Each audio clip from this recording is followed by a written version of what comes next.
This Thursday night football props edition of the Sports Gambling Podcast is brought to you by Underdog Fantasy. Sign up with promo code SGPN to score up to $1,000 in bonus cash. We're also brought to you by Rhythm. Get your 7-day free trial today by going to sportsgamblingpodcast.com/RITHMM. Hey, this is Katie Box. You're listening to SGPN. Let it ride.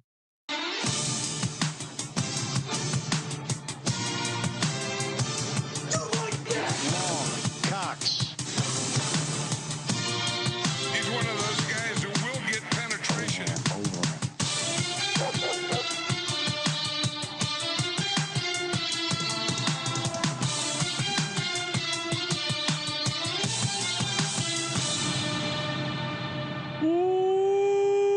Welcome everyone to the Sports Gambling Podcast. I'm Sean, stacking the money green with my partner in picks, Ryan, Real Money Kramer. What's happening, Kramer? Dog. Oh, just a painful experience watching that Monday night game with the man in the box. Yeah, CJ Who's on the wrong side of a couple things.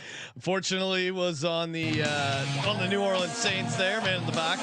But he was all over Juwan Johnson over receptions. That ladder hit for him. Foster Moreau. Wish I would have given out any time. He probably should have had that first. I mean, him for first touchdown. Of course, it goes chalky with Kareem Hunt. Kramer, you were on the Juju angle. That was correct. Big miss by me on Watson, but I did get you home on Blake Group A under 1.5 extra points. Amazing miss by Group A, and great sweat towards the end with the Patrick Mahomes rushing attempts. As I said, the kneel outs could get us home there at the end. So big whiff on Watson, but gave out a lot of winners. And of course, the side itself, Chiefs -5.5. Didn't really feel like ever in doubt. No, and shout out to everyone who hit on the Juju ladders. I just, a slight musing late last night after that delayed game in the wee hours. Just a little. I mean, we actually swatted some drones out of the sky. I saw a 22-1, 86-yard ladder rung hit. So shout out to everyone. Yes. Great weekend of middling ATS picks that were just lifted up by unbelievable prop couple long shot props. Certainly carried the rest of the week. We got a bunch of props coming up. Hey, if you guys haven't already, toss a couple bucks over to mountainprojects.org, hit that flood support button. Mention SGPN in the notes. We're going to give away an appearance on the College Football Picks Show. Hook you up with a ton of gear. So appreciate everyone doing that, and appreciate everyone tossing us 5 stars on Spotify. We're now up to 30th, Ryan, in the Spotify podcast charts. Just blew past Stephen A. Smith in the podcast charts, nipping at Ryan Russillo's heels. It's awesome, and yeah, and a couple podcast Apple Podcast reviews coming in. So good times. Appreciate all the help, D-Gens. And I did notice as we speak right now, live, Sean, at 8:46 p.m. on the West Coast, we are going head to head with the college basketball guys. So if anyone in this chat wants to remind people in that chat that some people are talking football, feel free. Smash that subscribe button. Toss us a like. YouTube.com/Sports Gambling Podcast. Always great to be doing the show live. And what are you laughing at, Ryan? I stumbled into a ladder. We have a bunch of ladders laying around. It's an OSHA nightmare at our studio. CJ, we were watching CJ's. So we obviously have the studio where we're doing the show right now, and then the other big room is where that God's Eye has all the TVs, the bar, a couple desks. And Kramer and I were watching CJ's show as he was doing it, and Kramer just goes, "Look up and at what CJ's doing." And he had a giant bird ladder with like the Tampa Bay Bucks, and he had some pointer, and he was he was like doing some sort of bit on it. Big man in the box fan. So check it out. Subscribe to the Bottom Line Bombs podcast. Ryan, before we got a special guest hopping on here in just a second. Very special guest. Darius Knox saying putting OC Clint Kubiak and his horrendous play calling on first downs for the third quarters in the locker. Ooh. Yes, always down to shove someone in a locker. I think someone tweeted this out, But could you remember someone's play calling stock rising and falling as fast as Clint Kubiak? I mean, those first 2 games with the Saints, it was, oh man, the Saints Kubiak changed their offense. Derek Well, Carr MVP. Why did we not see this coming? because it was like the mix of, well, his name is Kubiak, Yeah. so we know it. We know what it could be. He once hung out with Sean McVay, and it looked good. Well, and in their defense, they've had a ton of injuries on the offensive line, which I would imagine kind of disrupts everything they're trying to do. And Derek Carr, not a guy who is good under pressure, but their offensive line was great. And then the injuries seem to have really fucked things up. The Eagles D line really attacked them. Then they lost a backbreaking game they should have won against the Falcons. And then, you go into Arrowhead. It's always going to be tough. Yeah, the offensive line, it's a problem. Yeah. Offensive line always going to be an issue there. All right, let's get to some props. Joining us, he is the host of the Propcast, NBA Gambling Podcast, MLB Gambling Podcast. Moonoff, the Machine, Manji. Moonoff, I see you rocking your Texans banner behind you. How you feeling about your Texans so far this season? When we did the preview, gentlemen, Moonoff, real muted Manji. Sorry, Moonoff. I don't Sorry, know who to make fun of. Was that you, Moonoff, or was that Ryan? No, that was me. I was muted. Okay. I was doing 30 things at once. How would you know when to unmute yourself? You only host 5 podcasts a day for SGPN. How would you ever know when to unmute yourself? But yes, Moonoff, your Texans, how you feeling? Yeah, you usually look at your co-host there, and they're like, they have a blank look on their face. But yeah, cautiously optimistic. I think I always use that term when we talk about the Texans when we do the preseason preview as well. It just feels like the offense hasn't really lived up to expectations just yet, right? And I think week 4 or week 5 got out to a great start against the Bills, and then almost lost the game there. I think the Bills had the opportunities. Now the concern you have about Nico Collins, right? He went from day to week to week. So I mean, the guy was leading the league in receiving yards coming into the season, for the season, I should say, into week 5. He may be out at least this game against the Patriots, but maybe not a bad time for him to be out. But so far, so good. Obviously, being 4-1, you're excited, but I think there's definitely room for improvement for this Texans team, especially on the offensive side. I mean, we're going to expect regression from CJ Stroud, right, from what he did last year, but yeah, I think that at least the offense hasn't hit the full stride yet. I think that could be very, very scary for the rest of the league. I stumbled into a video today. Shout out to Nate Collins, unfortunately former UVA graduate, but friend of the program, and he posted a video today where they asked, like the Vikings social media was doing zany stuff, or someone was doing zany stuff in the locker room for the Vikings, and they asked everyone, all the players, who would you not want to date your sister? And everyone said Steph Diggs. Everyone said, which perhaps is maybe tying He's it one back of those to guys who will get penetration. the Exodus. How long will the honeymoon last? Now, did you hear the Steph Diggs rumor, Ryan? Yeah, I was going to mention now, that. these are just purely internet rumors, but supposedly Offset, who I just learned is a rapper, was dating Cardi B, or maybe they were married. Okay. Damn, Rudolph's hip. And Cardi B was 8 or 9 months pregnant, and allegedly, according to internet tabloids, had an affair with Steph Diggs when she was 8 months pregnant, and then Offset found out about it. So what do you mean he had? What was Steph Diggs doing? Well, he's one of those guys. I don't know how you define. I don't know how you define an affair, Ryan, but it sounds like Offset, I think, is the father, at least as we know, and probably didn't like Stefon Diggs having sex with his pregnant wife. I would guess. Physically, 8 months into a pregnancy, physically there's a baby in the way. This kind of changes my outlook on Stefon Diggs. You cannot call this guy soft anymore. This guy is he will not be denied. He is hungry. If he sees the goal line, he is nothing slowing him down. When the aliens show up, it's Steph Diggs and Deshaun Watson first, right? They're the first 2 picks for the I mean, I don't understand. Incredible heart. Incredible why are you heart. having sex with a woman who's 8 months pregnant? That seems like a weird. Yeah, I mean, fetish. if it's your wife, sure, but yeah, Even then, that seems like a lot to You deal you with. guys probably didn't see the Family Feud answer that he gave when he was no. playing no. Fast Money. So I'll make this quick. It's the last round. They're playing that Fast Money deal, and Steve Harvey goes, finish the phrase, and he goes, I think he said leave it, and then complete the phrase, and then Stefon Diggs goes, leave it in. Oh wow! Well, shout out to you, Stefon It's a Diggs. real. I mean, it sounds like a guy who's hanging out with Diddy. Maybe. Hey, don't be surprised.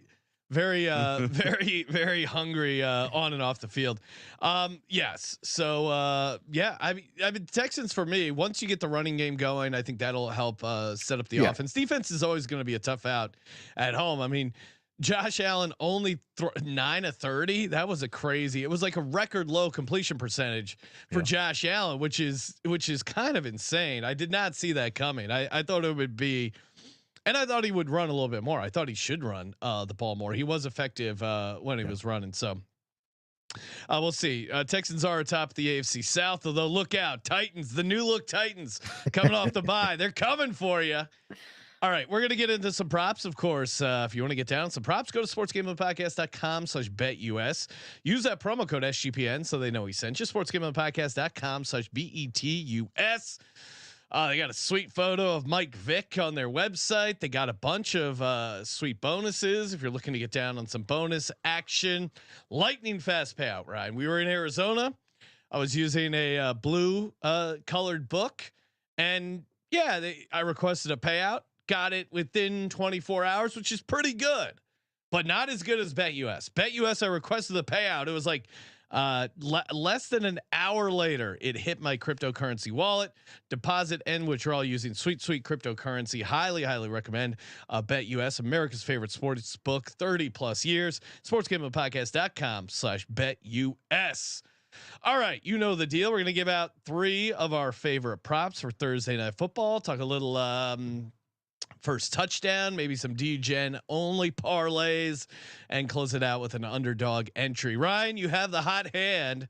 What are you starting with? Did everyone watch DK Metcalf get just I'm also on shut this, so down last week by Mr. Deontay Banks? You could argue he should have had less than those 55 yards that he ended up with. Well, Sean, the number was 74.5 last week. Giants defensive backs getting no respect.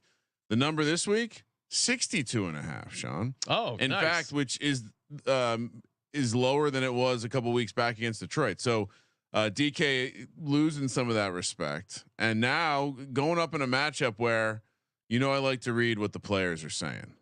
He seemed focused on this Niners game in the post-game pressers about the Giants' loss, like hungry to get back on the field and fix this. And by the way, this has turned into a team that is a pass first. Geno Smith, most passing yards in the NFL, highest pass rate over expectation. This is a team that is not what I think a lot of people thought they were going to be with a defensive minded head coach. So yeah, you're with me. Yes, I'm with you. Also rhythm. I always start my prop work going to sportsgamblingpodcast.com/RITHMM. Get your 7-day free trial. They love that. Again, rhythm, Brian. I think rhythm gave me rhythm agreed with my handicap on Patrick Mahomes rushing attempts and groupie extra points. They may forget where they were on Justin Watson, but rhythm's on a nice heat of themselves. I'm with you. Like DK Metcalf isn't a guy who's going to have bad back-to-back receiving yardage games. I mean, Michael Wilson was torching this 49ers secondary. I think there's going to be, you can move the ball on this 49ers defense. I also like I haven't seen a number yet, but the Charbonnet over receiving yards is kind of interesting. 49ers are one of those teams that let up a decent amount of receiving yards to the running backs. I'll probably tweet that one out later on in the week, but DK Metcalf definitely going to start there over 62.5 receiving yards. Co-signing that one, Kramer. Moonoff, what do you got? What's number one prop? Yeah, maybe a little correlated here with what you guys mentioned about DK Metcalf. I do like Geno Smith longest completion over 35.5. yards here. I mean, you guys mentioned it, right? He's leading the league right now in passing yards. And you have deep threats on this team, right? Whether it is DK Metcalf, he's been their deep threat, a guy that can either get you down the field or he's a guy that has speed, right? He could, get the yards after the catch. Tyler Lockett, maybe a bit of a little bit shell of himself this season. Also, Jackson Smith and Jigba. So they have guys that can take it to the house or at least get a long completion here. If we're anticipating if possibly the Seahawks are playing from behind in this game, I like Geno to at least get one pass over 36.5 yards, or sorry, 35.5 is the number here. So Geno Smith, longest completion over 35.5. Sneaky. I mean, it is interesting having just watched them play. If they could, I mean, they have a lot of confidence in their ability to move the ball for a team that I think we both think are a little fraudulent, Sean. Yeah, I mean, so I like Geno's writing back with the red ink this year. And I haven't done my I haven't done the full handicap on the game yet. Oh, really? Well, because I mean, one, who are the 49ers to be road favorites? But then two, it's tough to bet. It's tough to bet on this Seattle team with that offensive line. Again, like when but kneecap biting trend aside, which we're always going to be on the Giants there in that spot. When they and the rest disparity, that whole thing. When they saw they were bringing in Jason Peters, I was like, all right, this offensive line is really shook. And you saw the Giants defensive line really work them, and that I think is kind of for all the 49ers issues they've had defensively, I think the defensive line is still they still got Bosa. They still have some guys up there up front. So kind of adding on to that, I will take Geno Smith over rushing yards. Now this is a projected number. We'll call it 12.5. Honestly, I'm going to play some alts on this. Anything like 20 and above, I think is good for Geno Smith. He was running a bunch against the Giants.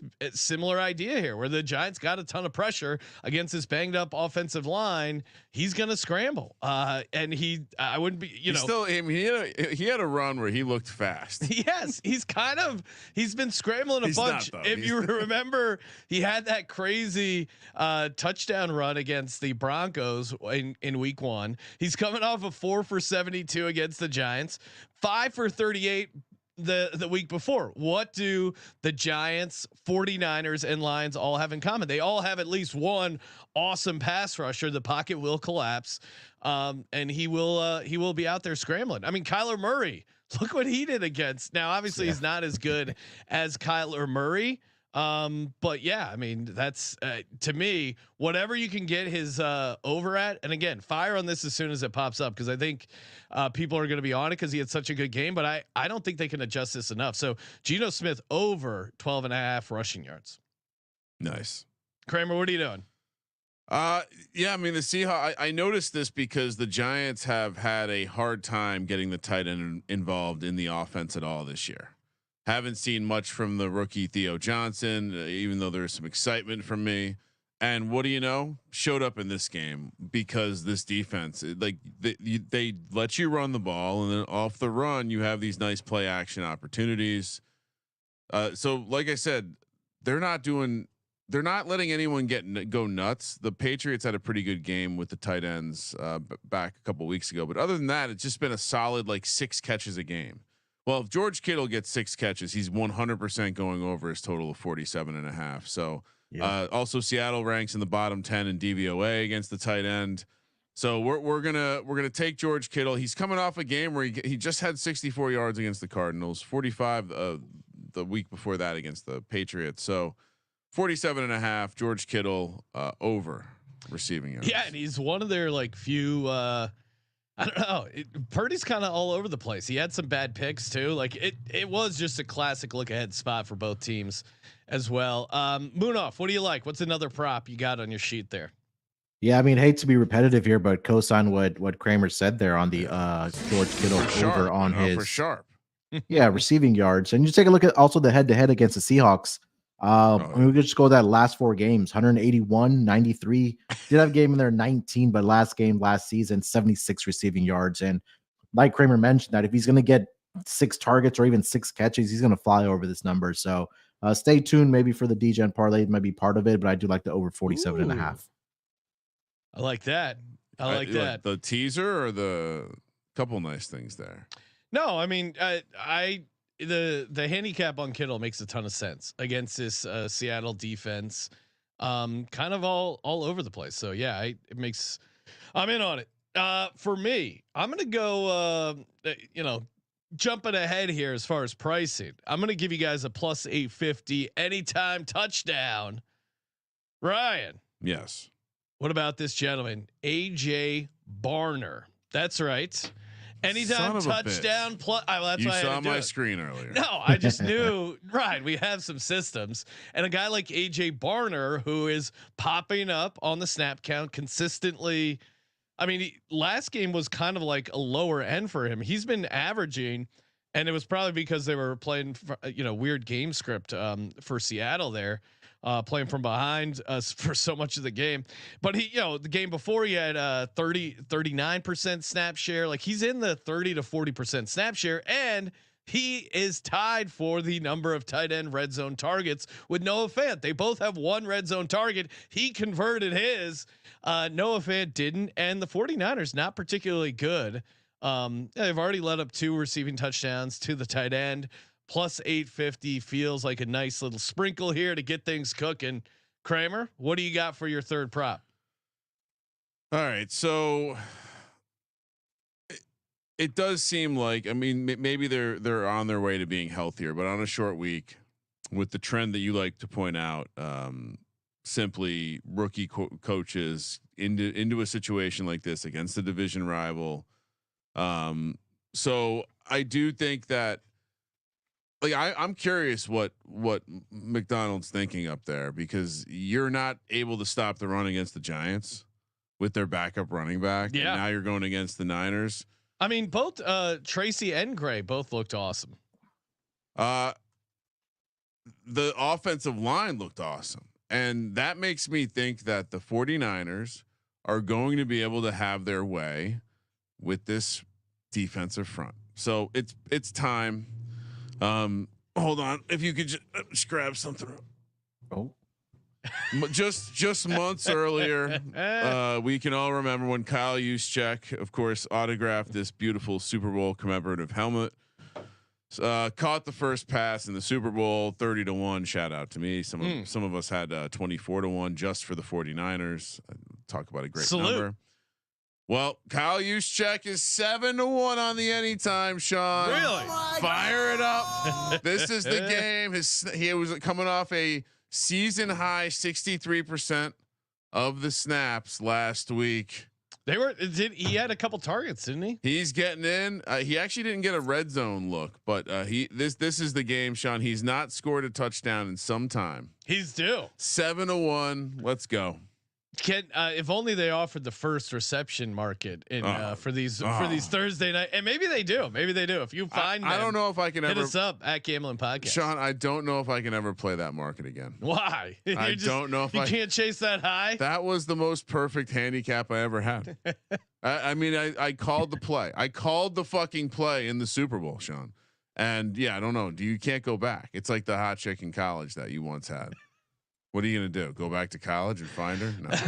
You can always Google her every once in a while and reminisce. See what that was what Facebook was really good for in the beginning. Moodoff, what do you got? What do you got as far as player props? Not you Googling old flames. What do you got for a third prop here? So, talking about sharp minds on props here, I was looking for Kyle Juszczyk receiving yards. I think that might be the latter in this game. I don't see a number out just yet. Ooh, yeah. So keep that on the tab there. But we talked a lot about DK Metcalf and Geno Smith. I think somebody's gonna have to take a seat back, and that guy this season I think has been Jackson Smith and Jigba. He's only, I think, one game where he's gone over his projection on his wide receiving yards, which was against the Detroit Lions, because they do struggle against the slot wide receivers. But other than that, he hasn't really been a slot. He hasn't really been involved in the offense here for the Seahawks here. So I think he's just going to continue struggling here for this Seahawks offense. I'm going to go on the under for Jackson Smith and Jigba. The number's at 48.5. I'll go under on that. I know he's had 2 games in here. Sorry, I should go back to New England where he did have a great game. But other than that, 19 against the Broncos, 39 against the Dolphins, and then just last week on 7 targets on 4 receptions, he only had 31 yards. In his career in 2 games, he's only accumulated 66 yards against Niners in 2 games here. So until I see more improvement for him, I'm going to take the under here. Under 48.5 is a number for Jackson Smith and Jigba.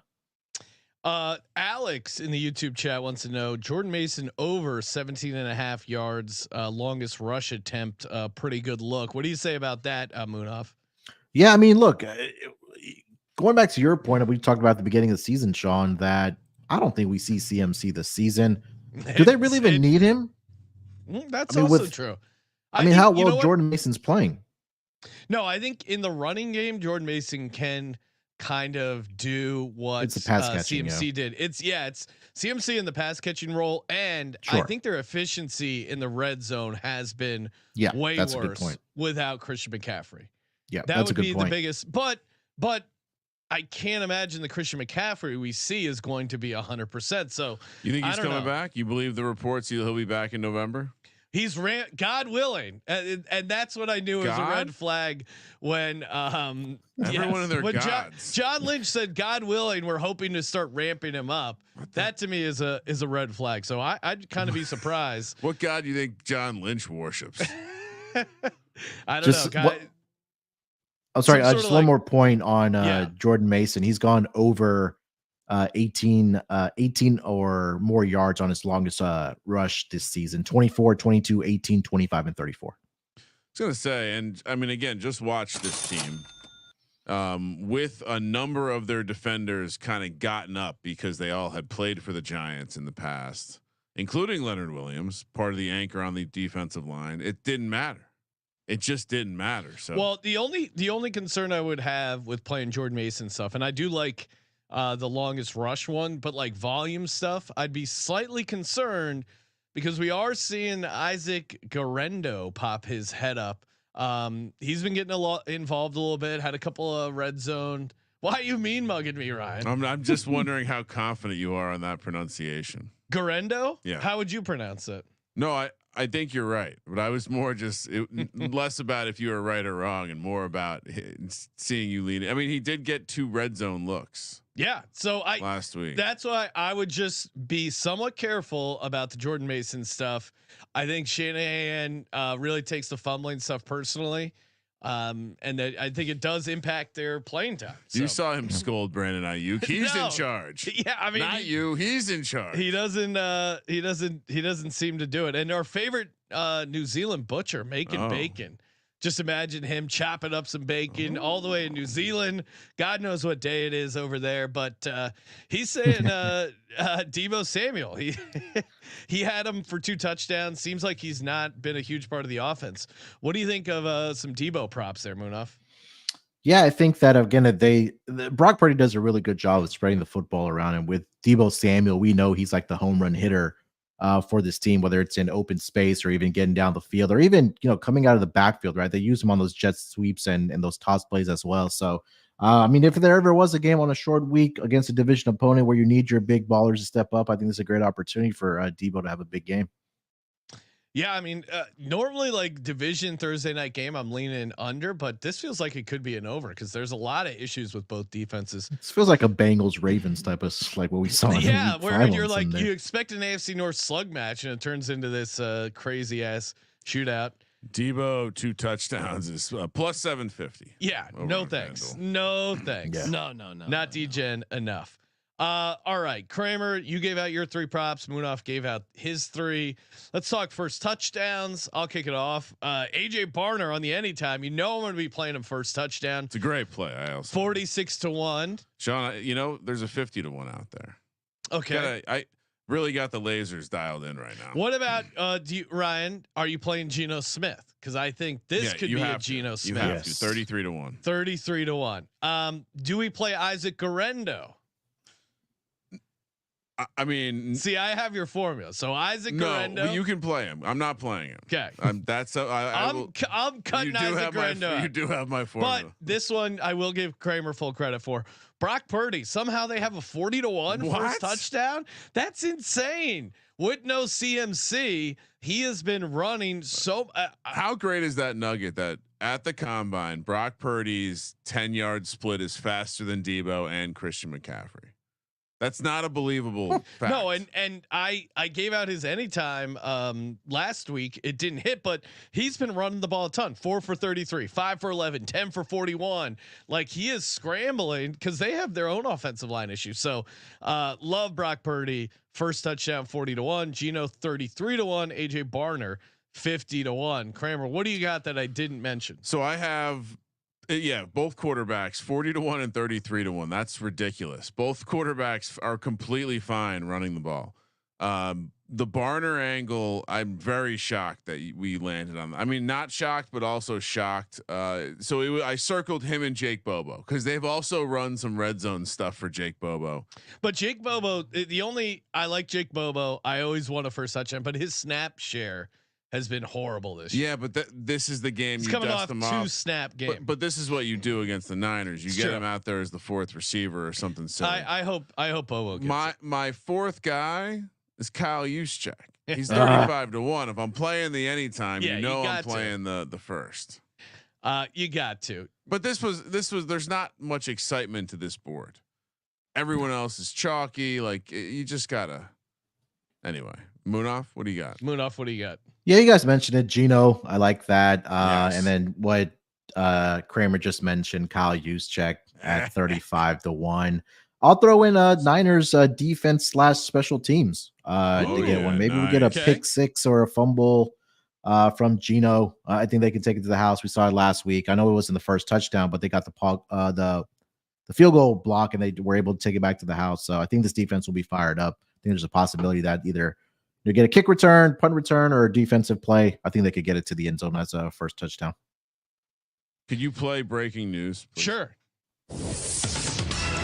A number of people reached out, so I am willing to commit to this. They've asked that I start giving out an anytime defensive touchdown on the prop show every week. Oh, okay. So the Thursday prop show, I will start to. Well, I inspired the whole league to score defensive touchdowns this week. So I know because I forgot what the 4 teams you gave out, and I'm like, it had to be more than just Minnesota. Minnesota was the only one that hit. So yeah. All right. We'll give out our let's do of course we'll talk Underdog. Of course, go to underdogfantasy.com, use our promo code SGPN, get you 100% deposit match up to 50% deposit match up to $1,000. Underdogfantasy.com, promo code SGPN. Kramer, what are we throwing in here? Yeah, let's get an Underdog entry going, and then we'll close things out with a sweet DGens only parlay. Munaf, we'll let you are the guest. What do you got here? And Ryan, real quick, Munaf, not to. Yeah, sounds go ahead. like you are the guest, but hold on a second. Well, I just saw this 30% profit boost. Really? Up to $1,000 max entry. What did you do last week, Sean? Mine's only 20%. Well, come on. I'm a VIP over on Underdog. I've already applied mine. So Munaf, what's an Underdog high or lower you like to get things started? Yeah, I think it's a big Kittle week. Historically, he's been really good against the Seahawks. They've got him involved, obviously, in the passing game. Seems like him and Brock Purdy just have that chemistry together. So I'll go higher on his receiving yards for Thursday Night Football. So yeah, we got Kittle 48.5 receiving yards higher. I think we toss in DK Metcalf 62.5 receiving yards. I was actually going to make it simpler for all of us. Okay, what do you got? Well, we threw a tight end in for the 49ers. So why don't we throw in the tight end from the Seahawks to score a touchdown? AJ Barner? Yeah. All right. That's 2 legs with my 20% boot. Well, 2 legs for 28.08 to 1. All right, so yeah, $100 on AJ Barner, higher a half rushing receiving touchdown with George Kittle, higher 48.5 receiving yards. Let's see, $100 entry pays you out $3,620. That's I am using my profit. You got a boost there, 30% boost there. Okay. It's about 2,800 if you just go raw dog. Well, now the big reveal for my DGens only parlay is pretty similar to the underdog entry because I was going to do AJ Barner anytime touchdown with Brock Purdy anytime touchdown, parlay those two together. 78-1 plus 7825. #Legends only. Again, basically the handicap I gave out for first touchdown, but why not sprinkle them anytime? That feels like a good spot to get there. Maybe you play the AJ Barner 2 touchdowns, but that maybe is pushing it a little bit. But Moonoff, what do you got for a? He is a Michigan man. And he's a rookie, but and I do like playing rookies stuff because the ceiling, you don't know what the ceiling could be. I'll look up his 2 touchdown price because now that what do you want? I got it in front of me. What do you want? AJ Barner 2 touchdowns. Okay, hold on. You know it's hard when he's sorted to the bottom. Oh, I don't need. Oh, 125-1. 125-1. All right. Maybe, no, I like the Barner Purdy touchdown combo. Feels pretty good. Moonoff, what do you got for the audience? A D-Gens only parlay. Yeah, well, we're huge George Kittle fans this week, so we'll go Kittle anytime touchdown scorer with him to have 60 plus receiving yards. And I think Jordan Mason is just going to keep on trucking. So 120 plus rushing yards for Jordan Mason. That gets you to about 85-1. Oh, nice work. You beat Sean. Shout out to Ryan Mara giving us a $5 super sticker saying they won me $1,000 last night. Got to show some love. Appreciate it. Oh, Ryan related to the owner of the Giants, I'm sure. Show me the TDs. Yes. Everyone loves when we give out our TDs. Coming to a merch store near you. Yes, you don't even have to send us your beads. We show our TDs for free. That's why they wanted Moonoff to join. They really wanted to see Moonoff's TDs tonight. Yeah, come on, Moonoff, show off your TDs. Moonoff after dark. I don't know how it took us 13 years, Ryan, to realize that titties and TDs sound so close. We should get that walking bets gal on. Do TD bets with her. Yeah, can we see your TDs, Taylor? And shout out to Stalking Bets. If you're you know? Hey, I love the. It's almost like Canadian. Check out my. I've been creating a Stalking Bets segment, which the internet seems to be enjoying. It's a parody of Walking Bets. Yeah. But also give out some winners. So shout out to Stalking. We Bets. do need. I see all the streamers do it. You have to create a fake situation with the police while you're doing your Stalking Bets. Yeah. If you're an officer, police officer and I met another fireman, Ryan, who was like, yeah, of course we at the firehouse, we love the action. We're driving around, we're listening to your show. Do they love the action? Who do the firemen think that they are more degenerate than the cops? Yeah, but there's always a rivalry for degeneracy. I've had some police reach out, shout out to the cops. Yeah, they've told me like, shut the fuck up with your firefighter takes. Yeah, they don't like the pro firefighter takes. They think pussies. They think the firefighters are pussies who just watch their truck all day. The rivalry between firefighters and police, I was really not aware of. Yeah, but never heard from a postal worker though, other than Nagels. We've heard some. There's actually a number of postal workers. I think now that you got earbuds and you can listen to stuff while you're delivering the mail. Shout out to all the great government employees. Love you guys. Kramer, what do you got? What is your especially TSA in Burbank? #Legends well, they take care of us personally. Love those guys. Those guys are great. So you had a pretty simple solution. Only 2 things have to happen. Only 2 things. Moonoff had a pretty simple solution as well. Okay. He got a better price than you. I'm going to have a better price than both of you. All right. Also 2 things. Kyle Juszczyk, 2 touchdowns, 90-1. Call it a night. Yes. What? Kyle Juszczyk, 2 touchdowns, 90-1. And we're going to take the kids, put them to bed, and go out with the misses because hey kids, don't wait up. Kyle Juszczyk's changing this family's financial situation. It took Mr. Hayward last night on Sunday Night Football getting that first touchdown for people to remember. Gambling God's my ass, Sean. Gambling Stop God. calling out the gambling guy. Maybe I am. I'm the gonna gambling quit the god. show. I am. You know what? I'm gonna update my X profile. Gambling God. GAWD. Let's go. Munaf, you see what he's doing? He's just spitting in their faces. You could piss off the wife, you can piss off the parents, but don't piss off the gambling gods. Happy wife, happy life. There is no gambling gods. Munaf, MLB playoffs are in full swing. Who do you got? What are your you sweating at any futures? Who do you like? Yeah, I mean, it's been interesting thus far. I'll say this much: ever since the MLB changed their format to including or expanding it, it's only, I mean, it's a small sample, but each of the last 2 years, an NL wildcard team has made it all the way to the World Series. So I like the Padres coming out. I mean, I know it's a popular pick, but this team they have the pitching, they have the hitting. More importantly, they also have the bullpen. I know they tied up the series last night. I mean, this team is just firing on all cylinders right now. So I do like the Padres to come out of the National League. American League, I feel like it's a little bit more wide open. I think the fun story right now is the Detroit Tigers. I mean, they've been a fun team over the last month, but I'm not picking the Yankees here, so I'm not even gonna go there. So give me the Royals, man. I think we'll see a Royals Padres World Series. I'm not picking the MLB Yankees. will love that. Yeah. Well, I did see Mahomes will be at the Royals game, so maybe they'll get the same kind of referee treatment. The umps will be pulling for him. Yeah, I have a buddy who has $1,000 at 500 to 1 on the Detroit Tigers to win the World Series. Wouldn't be surprised. So, yeah, my buddy is Derek Stevens. But yeah, I mean, that would be that Derek Stevens winning $500,000 off BetMGM would just be awesome. You got to tell the story. What else am I missing? Oh, it's just the way it happened. Like we're hanging out at a bar. Yeah. So imagine you're with your buddies at the bar, and one of your buddies comes in like, "Hey guys." That's why Derek's so likable. Is that he really is just one of our drinking buddies that loves gambling, but just happens to own like a mega casino. Just a billionaire, no big deal. But he's just like, he goes, I got one of these apps. But he's not doing this with other people. He's just like, guys, you got to see this. He knows to like it. He's like, I was playing around the MGM app. And playing around. He goes, oh, I got Tigers.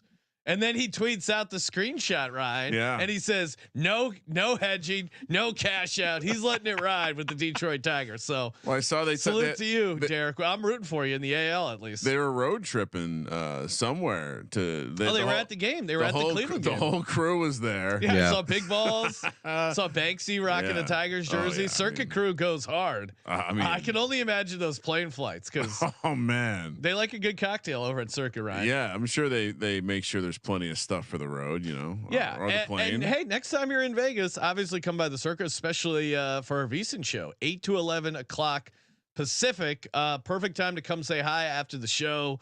We're always hanging out on property, drinking, playing some blackjack, the NFL slot, and having a grand old time. We were playing with some real mops at the blackjack table this past trip. They were not counting cards. They were real mops. Yeah, I mean, at least the one mop was asking. He goes, "What should I do here?" Every single time. It was kind of embarrassing. What a beta! I mean, can you imagine being that much of a beta in your life that you just sit there and ask two other men how to play blackjack? Now I see Terrell in the chat. Terrell didn't know how to play blackjack, but he learned and he grew from the experience, and now he knows. Although I did gift him, I think, a blackjack strategy card, and then he said he got his wallet stolen and he was missing that blackjack strategy card. So there's a way to go about it where you're not like a No, Terrell was cool about it, and he learned how to play craps, and he was immediately super excited about it. Terrell also, Ryan, he believes in the gambling gods. He was very good for like, I'd be talking to him like, all right, it feels like the table's cooling off. You got to know. There's an art to picking a blackjack table, right? You got to walk around. You got to find a table that's warm, but like if people are going nuts, look like they're having the best night of their life, that you already missed your wave, right? Yeah. Don't go there. Or if people are super sad, bad body language from the dealers, you want no part of that. You want to find that sweet spot where it's like, okay, maybe you see some people like, oh, that's good. Not going nuts. It's a sweet spot. Yeah. Yeah. And just, you're just gonna run into idiots if you're not playing in the high limit room. I'm just laughing at Terrell saying I almost peed myself because we were on a heater for 2 hours at the circuit. Never walk away from a heater. No, never walk away from a hot table. Moon off. You know, in Atlantic City once, my ex-girlfriend Sean, who you know, she we got an entire craps table paused so she could go piss. That's how hot she was rolling the dice. Somehow the casino would never let that happen to me. No, that's old school. 20 years ago, old school. Moon off. Always appreciate you hopping on. Follow him on X at SportsNerd824. Check out the MLB Gambling Podcast, Propcast. If you like props, subscribe to the Propcast. It's him and Crispy Cappin, just hammering away on a bunch of player props. And then obviously NBA Gambling Podcast, doing some previews. That's right around the corner. Terrell also involved in that, and the WNBA Gambling Podcast. Check that out. Toss us 5 stars on Spotify. All the podcasts on the Sports Gambling Podcast Network, and of course, thank you for participating in the Sports Gambling Podcast. For the Sports Gambling Podcast, I'm Sean, Sagging the Money Grain. He's Ryan. Use check. Kramer. Let it ride.